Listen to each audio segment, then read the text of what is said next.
Oh, Eropa. Mungkin kalau Honda mau melakukan sesuatu yang mengejutkan gitu ya, bisa menjualnya di bawah 500 juta rupiah.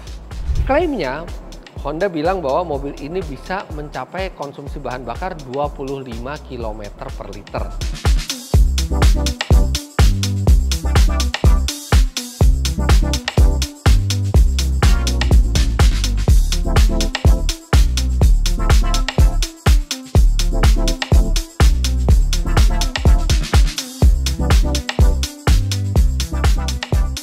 Honda HR-V akhirnya melakukan facelift dan selamat datang Honda HR-V Hybrid. Yes, jadi line up Honda HR-V setelah melakukan facelift ini berbeda total dari sebelumnya. Kalau di sebelumnya itu ada pilihan mesin 1500 cc naturally aspirated dengan varian S, E, SE, dan varian 1500 cc turbo yaitu dengan varian RS. Sekarang mesinnya memang masih 1500 cc, 4 silinder NA, dan mesin hybrid yang nanti akan saya jelaskan. Nah, untuk mesin 1500 cc NA-nya itu hanya ada dua varian, yaitu varian E dan E+. Jadi itu ada sedikit perbedaan fitur saja. Nah, kemudian yang lebih banyak variannya adalah yang hybrid. Hybrid ini ada yang hybrid biasa, Honda HR-V eHev. Kemudian ada Honda HR-V RS, eHev RS ya ini. HR-V eHev yang RS, dan ada satu lagi yang modulo. Ini adalah varian yang paling tinggi. Harganya belum ditetapkan pada saat kami melakukan syuting ini, tapi kami mendapatkan indikasi kuat bahwa tipe teratas yaitu hybrid RS ini itu harganya akan lebih rendah dibandingkan yang turbo RS. Makanya sudah tidak ada varian turbo lagi. Turbo sebelumnya itu dijual di 550-an juta rupiah.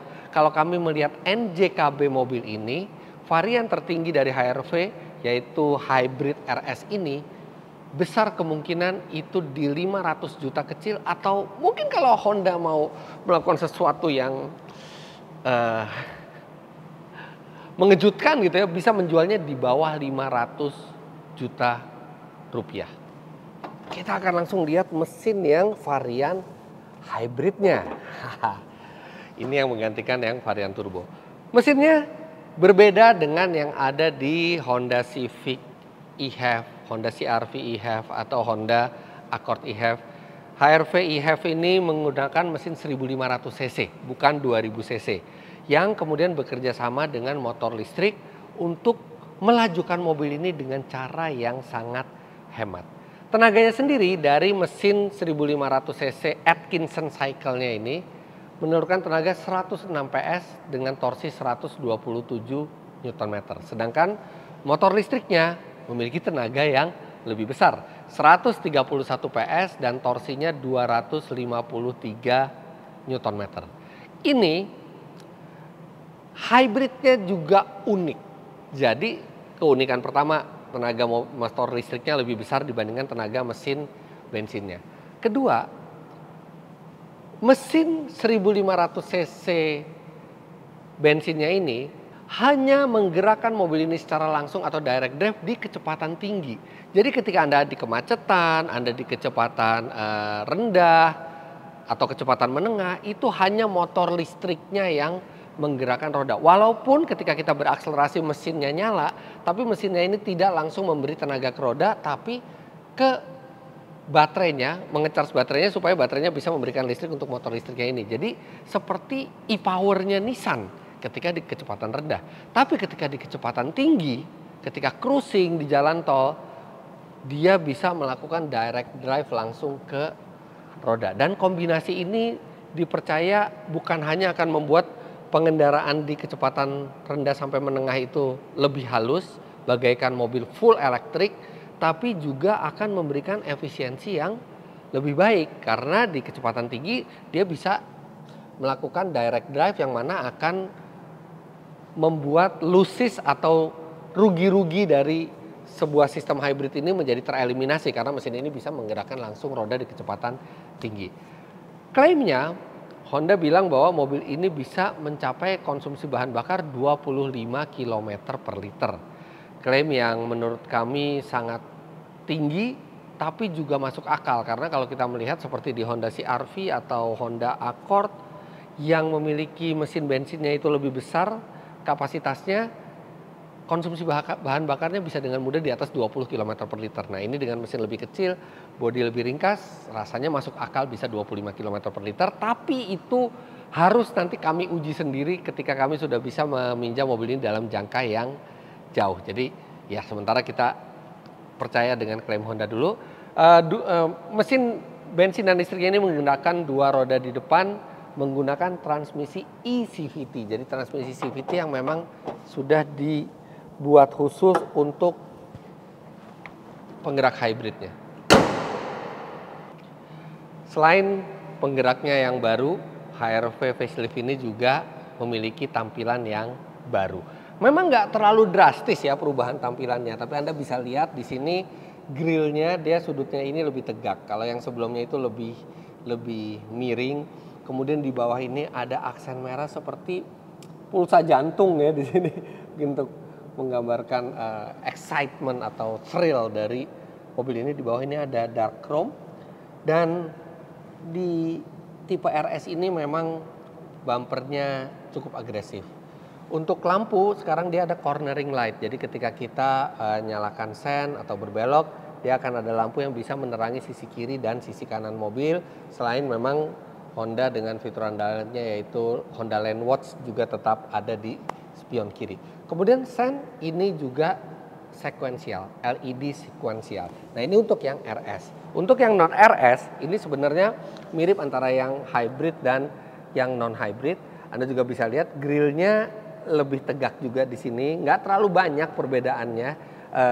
Motif grillnya juga masih sama, tapi untuk yang hybrid dia ada aksen biru. Kalau yang non hybrid dia hitam biasa.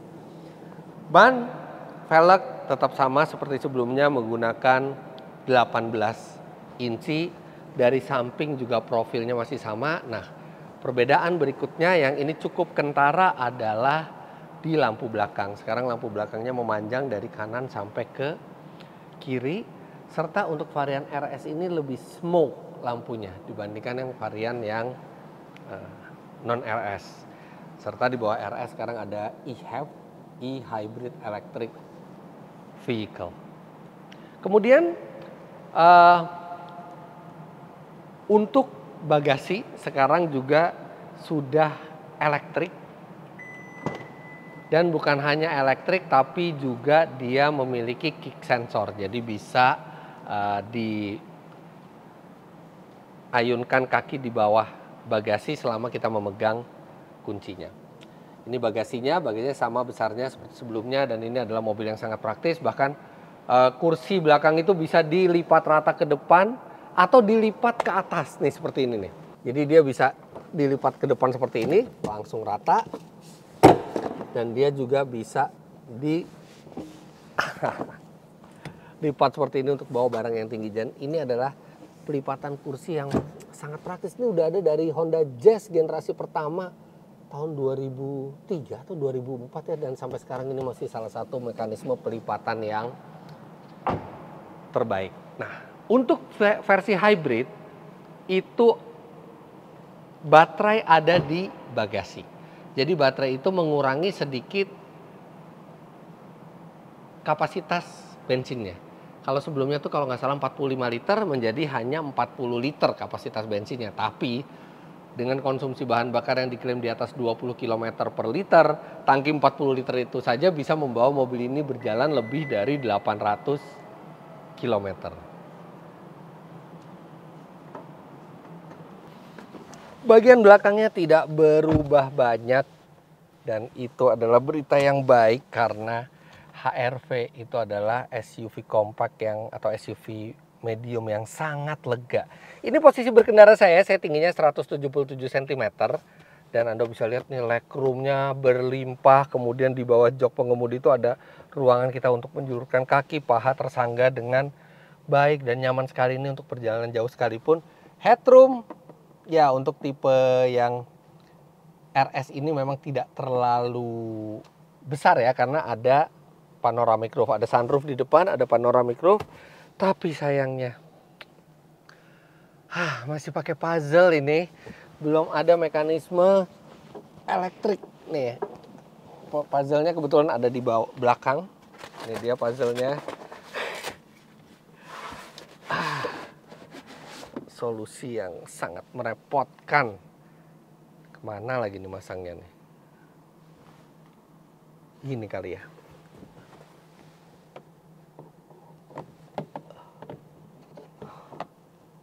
Aduh, ini gimana? Ini udah bener. Repot.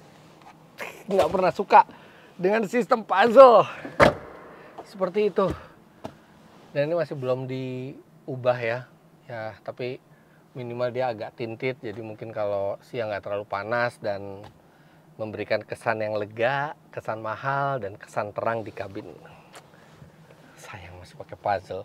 Tapi anyway, selain dari puzzle di panoramiknya, ini belakangnya menyenangkan, ada ventilasi AC juga, serta ada 2 buah USB-C slot, dan setelah facelift dia punya fitur baru yaitu ada tweeter di belakang untuk menghasilkan kualitas musik yang lebih jernih, dan sekarang audionya juga sudah 8 speaker. Nah, ini penambahannya adalah tweeter belakang sehingga bisa lebih nyaman musik itu di telinga.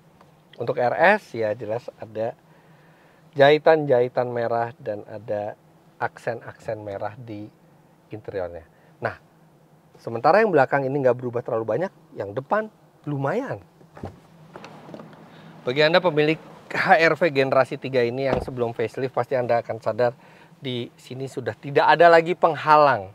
Memang kokpitnya jadi tidak begitu driver oriented, tapi dengan hilangnya penghalang ini dia jadi terkesan lebih lega dan memungkinkan Honda untuk memasang kompartemen yang ini cukup dalam ya, jadi bisa fungsional untuk barang-barang yang tidak terlalu tebal, dan ada wireless charger sekarang.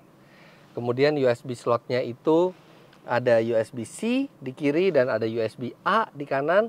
Nah, USB-A ini juga bisa berfungsi sebagai sambungan untuk Apple CarPlay dan Android Auto. Tapi hebatnya di sini Apple CarPlay dan Android Auto-nya bisa wired atau wireless. Jadi kita bisa punya preferensi sesuai dengan keinginan kita.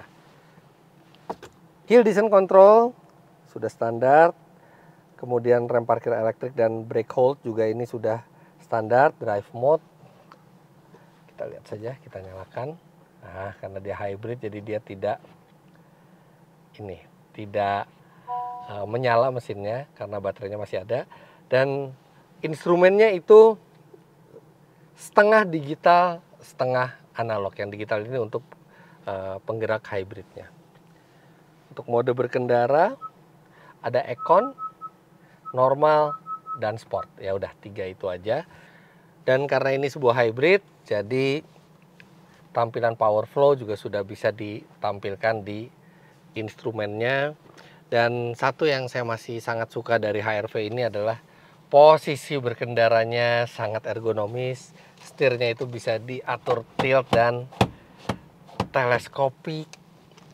Kemudian dia masih memiliki tombol-tombol fisik. Lihat ini tombol fisik untuk suhu AC, kemudian untuk fan, dan untuk arah AC pun itu tombolnya fisik dan analog sehingga sangat mudah untuk menggunakannya. Di sini ada laci kecil sama seperti biasa. Kemudian fitur Honda Sensing, fitur ADAS dari Honda itu hadir di semua varian. Good. Dan itu menyangkut sejumlah fitur seperti collision mitigation, braking system. Jadi kalau bisa ngerem sendiri kalau misalnya mau nabrak. Kemudian ada adaptive cruise control dan lane keeping assist system. Jadi sudah semi autonomous. Kemudian ada road departure mitigation. Itu sebenarnya seperti lane departure assist dengan intervention. Ada lead car departure notification. Jadi kalau misalnya mobil depan udah maju di kemacetan, itu kita diberitahu, serta ada auto high beam. Tapi memang sayangnya Honda Sensing-nya belum ada blind spot monitoring system. Tapi fakta bahwa itu ada di semua varian itu sangat menyenangkan. Kemudian hal baru yang ada di HR-V facelift ini adalah fitur Honda Connect. Jadi mobil ini sudah ada sambungan internetnya yang itu udah diurusi oleh Honda, Anda nggak perlu top up. Dan sistem itu membuat mobil bisa terintegrasi dengan gadget Anda. Jadi dari aplikasi Honda Connect Anda bisa melihat semua parameter yang diperlukan dari mobil ini. Bahkan Anda juga bisa menggunakan sejumlah fitur seperti geofencing. Jadi kalau mobil Anda dipinjam, Anda bisa kasih radius berapa nih teman Anda boleh pinjam. Kalau dia ngelewatin radius itu Anda dapat peringatan. Kemudian Honda Connect ini juga bisa membuat Anda melihat kapan mobil itu harus diservis. Dan banyak sekali ketika mobil itu sudah terintegrasi dengan handphone, banyak sekali yang bisa dilakukan. Dan itu tersedia di semua varian. Kemudian yang baru hadir juga di facelift ini adalah wiper yang sekarang sudah auto. Wiper depan sudah auto, tadinya belum. Dan untuk driver juga sudah dilengkapi dengan pengaturan jok elektrik. Kemudian mobil ini juga sudah dilengkapi dengan walk away lock. Jadi Anda tidak perlu mengunci mobil sendiri ketika Anda parkir. Anda tinggal tutup pintu, pastikan pintu itu rapat. Anda menjauh dari mobil, dia mengunci sendiri. Dan dia juga akan membuka sendiri ketika Anda kembali datang ke mobil. Sekarang kita coba klaksonnya setelah facelift. Eropa. Saya lupa yang sebelumnya ya. Yang sebelumnya kayaknya masih Tintin deh. Tapi ini sekarang klaksonnya sudah sangat-sangat Eropa dan lebih berwibawa dari sebelumnya. Nah ini pada saat saya pengen tahu, sebelumnya tuh di varian sebelum facelift itu tidak ada kamera 360. Kalau yang di baru ini gimana? Iya, masih belum ada. Jadi masih menggunakan kamera belakang saja. Nah, dia juga nggak ada guideline-nya lagi. Guideline-nya juga nggak bergerak gitu ya. Iya, dia belum punya kamera 360, tapi minimal dia punya Honda Lane Watch. Jadi kalau kita send ke kiri, nanti di layar sini akan ada image ke belakangnya. Untuk kursi varian RS, dia pakai jahitan-jahitan merah dan ada embossnya di sini RS. Jadi bukan cuma emblem ya, tapi emboss gitu, jadi kelihatan lebih mahal. Secara umum ini interiornya cukup berbeda dibanding sebelumnya karena tidak lagi driver oriented tapi lebih seperti mobil normal, namun lebih fungsional dan lebih banyak fitur-fiturnya, serta dia tetap memberikan rasa ergonomis yang sama dengan sebelumnya, tapi dengan fitur yang lebih banyak.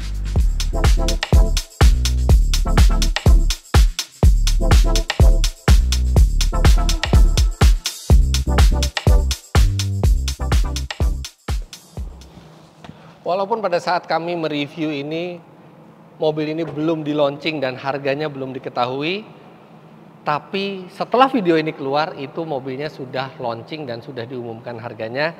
Jadi kami akan sampaikan harga persisnya di kolom deskripsi. Semestinya kalau misalnya prediksi kami, yang termahalnya itu akan lebih murah dibandingkan yang RS Turbo sebelumnya yang 550 juta, mungkin 500 kecil atau bahkan 400 gede. Tapi terpenting adalah Honda sekarang sudah banyak memasukkan line up hybridnya. Dan line up hybrid Honda semuanya sangat-sangat hemat, sangat efisien, bahkan tidak kalah dibandingkan Toyota yang sudah lebih dahulu memasarkan hybrid di dunia. Karena ya mungkin sistemnya yang unik ya, dia bisa seperti e-Power, dia juga bisa seperti serial hybrid biasa. Sehingga dari data tes kami baik di CR-V, Accord, Civic, itu sangat hemat dan tidak ada alasan kenapa mobil ini tidak lebih hemat lagi dibandingkan saudara-saudaranya.